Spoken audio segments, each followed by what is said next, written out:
Hello student, welcome to my YouTube channel CG education academy. Student, मैं आज आप लोगों के लिए बताने वाला हूँ बीएससी फर्स्ट ईयर में केमिस्ट्री का प्रैक्टिकल कॉपी कैसे बनाया जाता है। इससे पहले मैं बीएससी फर्स्ट ईयर के प्रैक्टिकल के बारे में एक वीडियो बना चुका हूँ।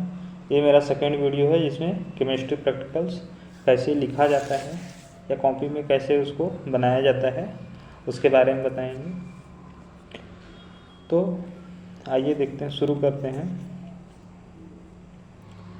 जैसा कि हम जानते हैं किसी भी प्रैक्टिकल्स में सबसे महत्वपूर्ण होता है पहला चीज़ कि हमको प्रैक्टिकल का क्या होना चाहिए, उद्देश्य पता होना चाहिए कि जो भी हमको प्रैक्टिकल्स करना है उसके उद्देश्य क्या है, तभी तो हम आगे जाके पता करेंगे या प्रैक्टिकल्स करेंगे। तो जब हम इसका प्रैक्टिकल फाइल बनाते हैं तो सबसे पहले आ जाता है अपना प्रयोग क्रमांक या एक्सपेरिमेंट नंबर, यानी हम जो भी प्रैक्टिकल कर रहे हैं वो किस एक्सपेरिमेंट का है। तो आज हम लोग देखेंगे एक्सपेरिमेंट नंबर 2। इसमें आता है पहला अपना ऑब्जेक्ट या उद्देश्य।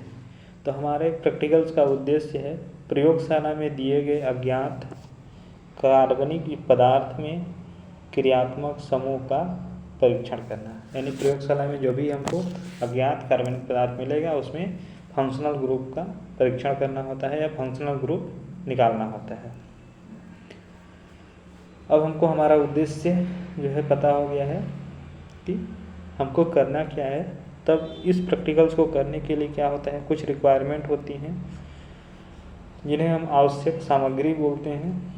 तो अपना अगला पॉइंट आ जाता है आवश्यक सामग्री का, यानी हमको प्रैक्टिकल्स करने के लिए कौन कौन से आवश्यक सामग्री यूज करते हैं या आवश्यक सामग्री चाहिए। तो सबसे पहला होता है इसमें कुछ आवश्यक सामग्री, जैसे पहला उपकरण के लिए है, यानी हमको कुछ उपकरण चाहिए जिसमें है टेस्ट ट्यूब है, होल्डर है, ड्रॉपर है इत्यादि। अब उपकरण के बाद आता है आवश्यक अभिकर्मक, यानी कि प्रैक्टिकल्स करने के लिए अब कौन कौन से केमिकल्स चाहिए या रिएजेंट चाहिए। तो उसमें आते हैं सांद्र सल्फ्यूरिक एसिड, सोडियम बाइकार्बोनेट इत्यादि। मतलब इन अभिकर्मक को हमको ज़रूरत पड़ेगा प्रैक्टिकल्स करने के लिए। आवश्यक सामग्री के बाद हम चलते हैं अपना प्रैक्टिकल्स करने के लिए। तो प्रैक्टिकल्स करने के लिए हमारा पहला पॉइंट्स जो आता है जिसको बोलते हैं हम लोग प्रारंभिक परीक्षण।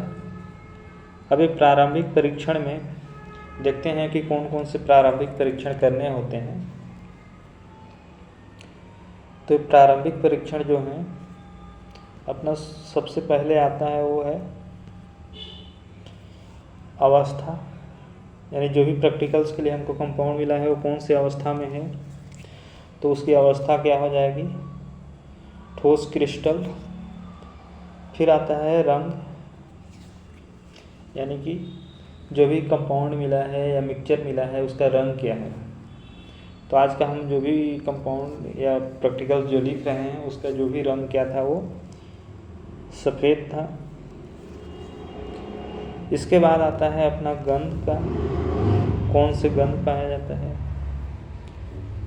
तो गंध क्या था, विशिष्ट गंध था। प्रारंभिक परीक्षण में चौथा बिंदु या फोर्थ बिंदु होता है वो होता है विलेयता का, कि कंपाउंड जल में विलेय है या अविलेय है। तो जल में क्या है, ये विलेय है। इसके बाद आता है पांचवा बिंदु जो कि ज्वाला परीक्षण का है। तो ज्वाला परीक्षण में हमको पता करना होता है कि कंपाउंड एलिफेटिक है या एरोमेटिक है। तो अपना कंपाउंड क्या है, एलिफेटिक है। अब अंतिम बिंदु है असंतृप्तता परीक्षण, यानी जो भी हमको मिला है कंपाउंड वो असंतृप्त है या क्या संतृप्त है। तो जो अपना कंपाउंड है वो क्या है, संतृप्त है।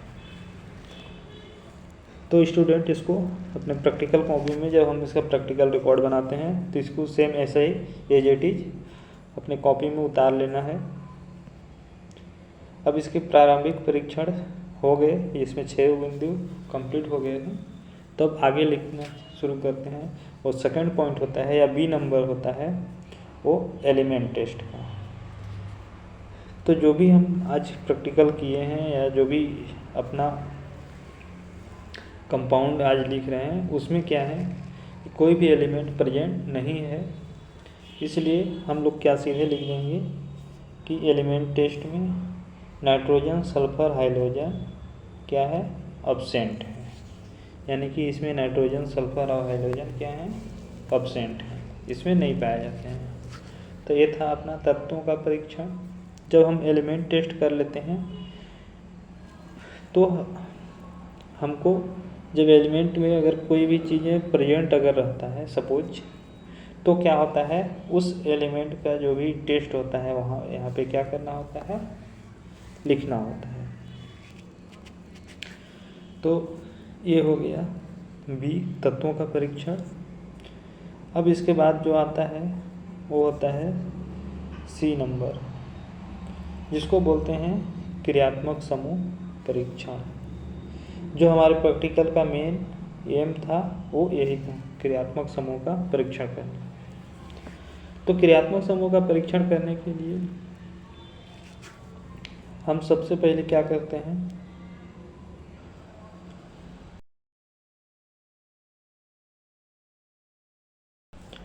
क्रियात्मक समूह का परीक्षण जो कि हमारे प्रैक्टिकल्स का एम था। तो क्रियात्मक समूह परीक्षण करने के लिए सबसे पहले हम क्या करना होता है, एक पदार्थ का जलीय विलयन लेते हैं और उसमें सोडियम बाइकार्बोनेट मिलाने पर क्या करते हैं, पदार्थ का जलीय विलयन लिए फिर उसमें सोडियम बाइकार्बोनेट मिलाए। अब सोडियम बाइकार्बोनेट मिलाने पर हम देखते हैं कि उसमें सनसनाहट और बुदबुदाहट के साथ कार्बन डाइऑक्साइड गैस क्या होती है, निकलती है, जो कि यह हमें बताता है कि इसमें कार्बोक्सिलिक समूह क्या है, उपस्थित है।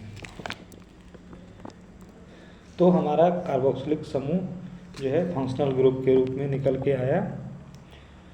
अब हमारा अगर रिजल्ट निकल गया या क्रियात्मक समूह का परीक्षण जो है कंप्लीट हो गया, तो हम लोग अगला सेक्शन चलते हैं, वो है रिजल्ट का।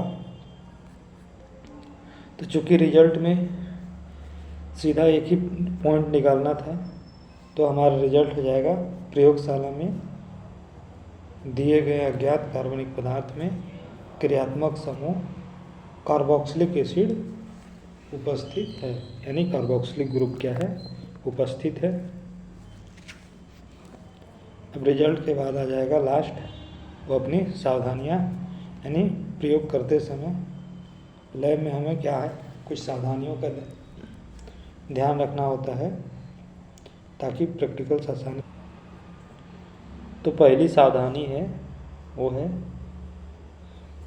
प्रयोगशाला में सांद्र अम्लों का प्रयोग क्या करना चाहिए, सावधानी पूर्वक करना चाहिए। यानी जो भी कंसंट्रेट एसिड है उसका प्रयोग सावधानी पूर्वक करना चाहिए। अभिकर्मक की सूक्ष्म मात्रा का उपयोग करना चाहिए, यानी जो भी अभिकर्मक या रिएजेंट ले रहे हैं उसकी सूक्ष्म मात्रा का प्रयोग करना चाहिए। और एक अपना लास्ट तीसरा है वो है सभी उपकरणों का प्रयोग करने से पहले अच्छे तरीके से धो लेना चाहिए। तो हमारे प्रैक्टिकल्स के तीनों सावधानियाँ थी। इसके अलावा अन्य सावधानियाँ आप अपने से जोड़ सकते हैं। तो थैंक यू। अगर फिर भी लिखने में किसी को कोई प्रॉब्लम्स आते हैं तो कमेंट करके पूछ सकते हैं। धन्यवाद।